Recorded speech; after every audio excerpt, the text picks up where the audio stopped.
श्री गणेशाय नमः, उमा महेश्वराय नमः, माँ कुलदेवी नमः, माता पिता चरण कमल भ्यो नमः। आज सती खंड रुद्र संहिता से 13वां अध्याय प्रारंभ कर रही हूँ, जिसका शीर्षक है ब्रह्मा जी की आज्ञा से दक्ष द्वारा मैथुनी सृष्टि का आरंभ। अपने पुत्र हड़स्यवों और शबलास्वों को निवृत्ति मार्ग में भेजने के कारण दक्ष का नारद को शाप देना।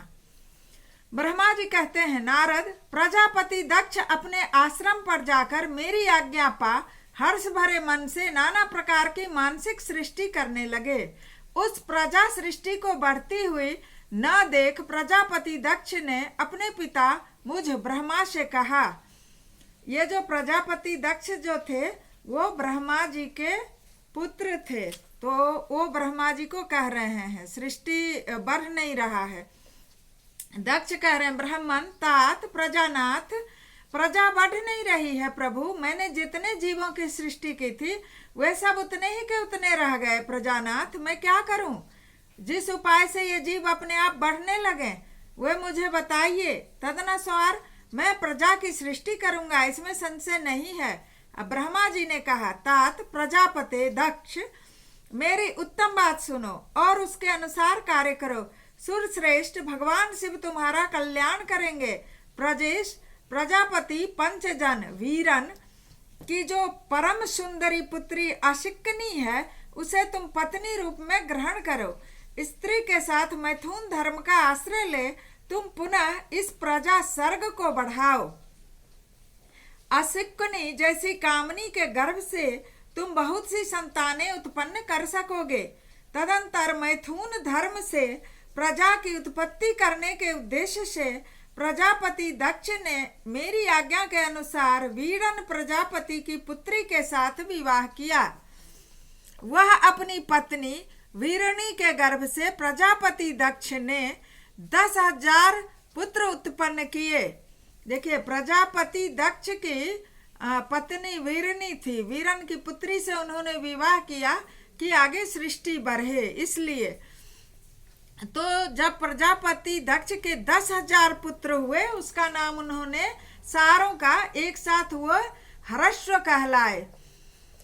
मुने वे सब के सब पुत्र समान धर्म का आचरण करने वाले हुए। पिता की भक्ति में तत्पर रहकर वे सदा वैदिक मार्ग पर ही चलते थे। एक समय पिता ने उन्हें प्रजा की सृष्टि करने का आदेश दिया।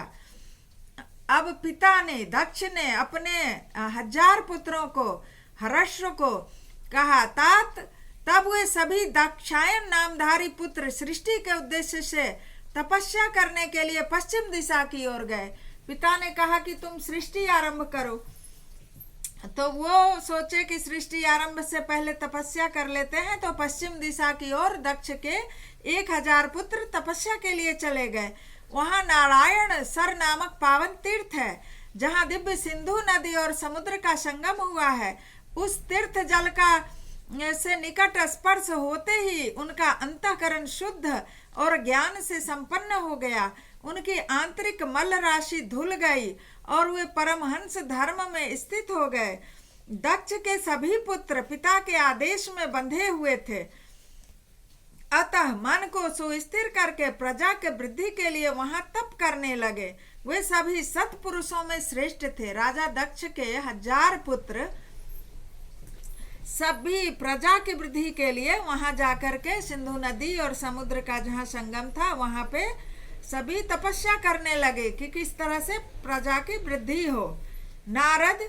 जब नारद को पता चला, ये बात ब्रह्मा जी नारद को सुना रहे हैं, इसलिए कह रहे हैं, नारद जब तुम्हें पता लगा कि हर्षगण सृष्टि के लिए तपस्या कर रहे हैं, तब भगवान लक्ष्मीपति के हार्दिक अभिप्राय को जानकर तुम स्वयं उनके पास गए और आदर पूर्वक यूं बोले, दक्ष पुत्र हर्षगण, तुम लोग पृथ्वी का अंत देखे बिना सृष्टि रचना करने के लिए कैसे उद्यत हो गए? अब नारद जी का तो काम ही था, कोई कुछ कहता था वो घूम घूम के उससे प्रश्न और उत्तर करते थे, सब चीज में अपना दिमाग लगाते थे। अब जाके पूछने लगे कि सृष्टि का अंत तो जानते ही नहीं हो क्या होगा, तो कैसे कोई चीज का अंत जान लो तब शुरुआत करो। कि क्या होने वाला है। अब सृष्टि की रचना के लिए तपस्या तुम लोग कर रहे हो। ब्रह्मा जी कहते हैं, नारद हड़स्व आलस्य से दूर रहने वाले थे और जन्म काल से ही बड़े बुद्धिमान थे। वे सब के सब तुम्हारा उपरयुक्त कथन सुनकर स्वयं उस पर विचार करने लगे। उन्होंने यह विचार किया कि जो उत्तम शास्त्र रूपी पिता के निवृत्ति परक आदेश को नहीं समझता, वह केवल रज आदि गुणों पर विश्वास करने वाला पुरुष सृष्टि निर्माण का कार्य कैसे आरंभ कर सकता है। ऐसा निश्चय करके वे उत्तम बुद्धि और एक चित्त वाले दक्ष कुमार नारद को प्रणाम और उनकी परिक्रमा करके ऐसे पथ पर चले गए जहां से कोई वापस नहीं लौटता है। नारद, अब देखिए नारद के कारण क्या हुआ। अब उसको सृष्टि की रचना के लिए तपस्या कर रहा था, ऐसी बात बोल दिए कि अंत जाने बिना तुम तपस्या कर रहे हो, सृष्टि की रचना करोगे जब तुमको सृष्टि का अंत नहीं मालूम है। अब ऐसा सुन करके वो लोग बुद्धिमान थे, सोचे सही क्या होगा सृष्टि का रचना करके, क्या नहीं। फिर वो नारद को प्रणाम किए, नारद की परिक्रमा करके और परिक्रमा पथ पे, तपस्या के पथ पे वो जाने लगे और ऐसी जगह चले गए जहां से लौट के नहीं आते हैं, अर्थात उनकी मृत्यु हो गई।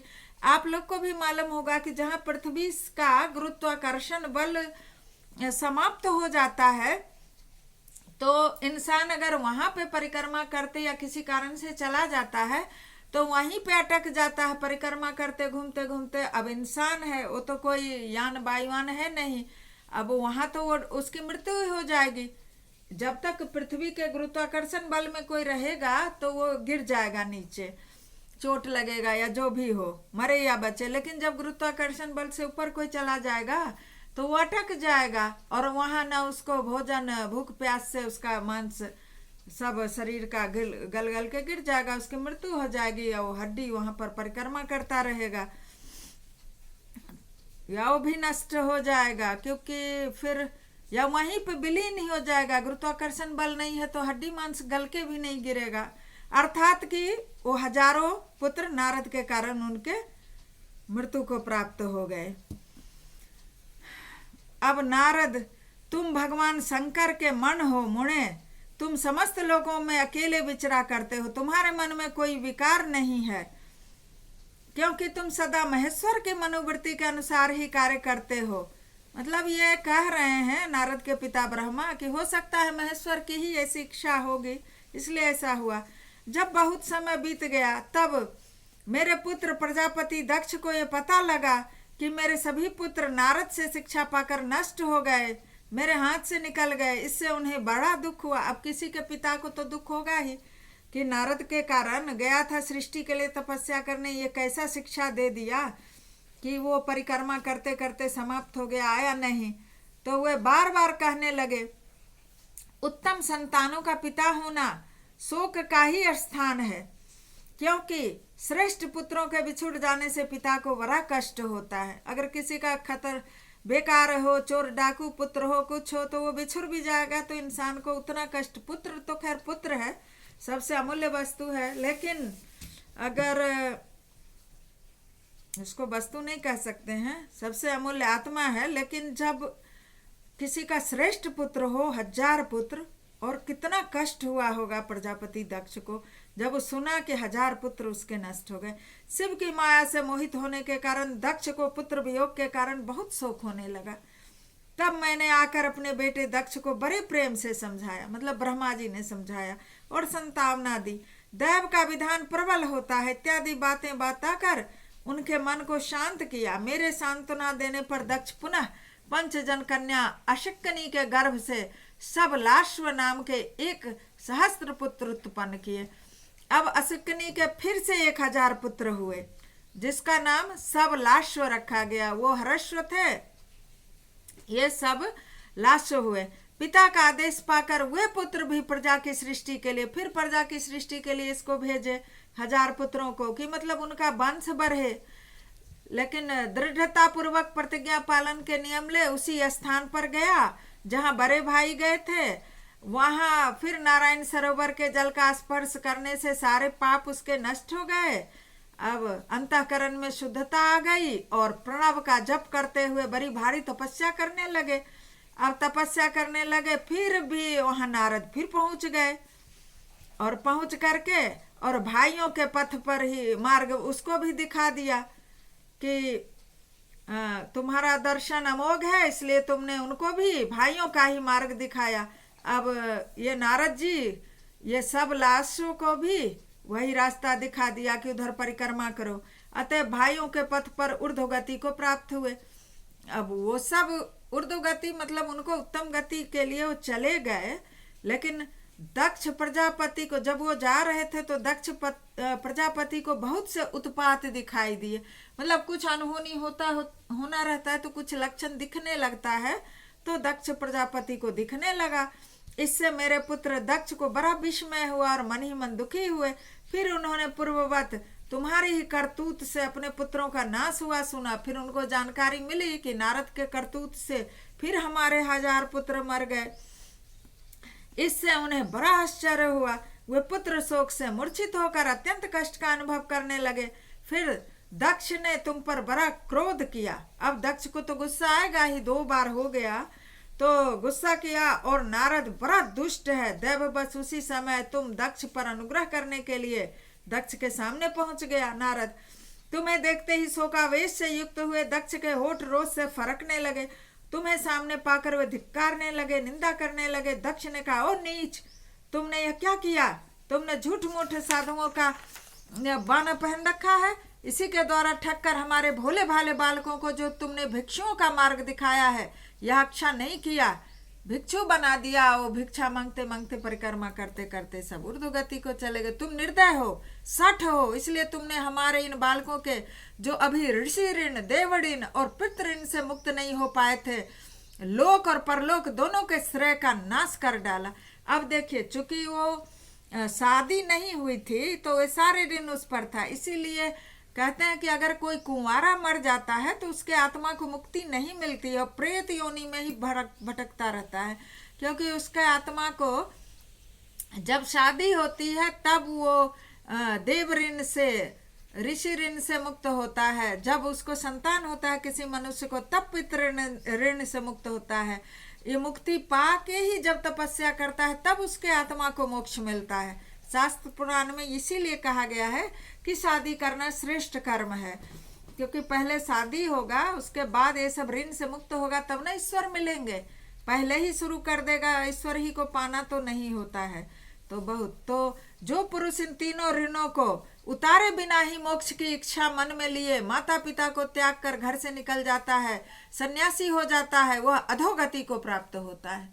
जो सोचता है कि हम साधु हो जाएंगे, शादी नहीं करेंगे, माता पिता को त्याग करके गृह आश्रम छोड़ देता है, तो वो मरने के बाद भी उसको उत्तम गति नहीं मिलती है, तो उस आत्मा को तो ये बहुत कष्ट हो जाता है। तो नारद के कारण हुआ। तो नारद को गुस्सा हो रहे हैं। राजा दक्ष कह रहे, तुम निर्दय और बड़े निर्लज्ज हो, बच्चों की बुद्धि में भेद पैदा करने वाले हो और अपने सुयश को स्वयं ही नष्ट कर रहे हो। मूढ़ मते, तुम भगवान विष्णु के पार्षदों में व्यर्थ घूमते फिरते हो। अधमाधम, तुमने बारंबार मेरा अमंगल किया है, अतः आज से तीनों लोकों में विचरते हुए तुम्हारा पैर कहीं स्थिर नहीं रहेगा, अथवा कहीं भी तुम्हें ठहरने के लिए सुस्थिर ठोर ठिकाना नहीं मिलेगा। नारद, यद्यपि तुम साधु पुरुषों द्वारा सम्मानित हो, तथापि उस समय दक्ष ने शोक बस तुम्हें वैसा शाप दे दिया। अब ब्रह्मा जी कह रहे हैं अपने बेटे नारद को कि चूंकि तुम पहले से सम्मानित हो साधु पुरुषों द्वारा और वो शोक में थे, इसलिए श्राप दे दिए। वे ईश्वर की इच्छा को नहीं समझ सके। ईश्वर की ऐसी इच्छा ही थी कि उनका अधोगति मिले, उनके 2000 पुत्रों को। शिव की माया ने उन्हें अत्यंत मोहित कर दिया था। मुने, तुमने उस शाप को चुपचाप ग्रहण कर लिया और अपने चित्त में विकार नहीं आने दिया। यही ब्रह्म भाव है। देखिए, ब्रह्म भाव किसको कहते हैं? मनुष्य में ब्रह्म भाव होना बहुत जरूरी है, और जिस मनुष्य में ब्रह्म भाव होता है वही ब्रह्म को भी प्राप्त कर सकता है। क्योंकि उतना श्राप सुन के भी उसके चित्त में, उसके मन में विकलता और विकार नहीं हुआ। वो जैसे थे नारद वैसे को वैसे रहे। ईश्वर कोटि के महात्मा पुरुष स्वयं साप को मिटा देने में समर्थ होने पर भी उसे सह लेते हैं, क्योंकि ईश्वर कोटि के महात्मा है नारद, वो तो साप को मिटा सकते थे, लेकिन वो चुपचाप सुन लिए। तो इस तरह से 13वां अध्याय समाप्त हुआ। बोलिए भगवान शंकर की जय।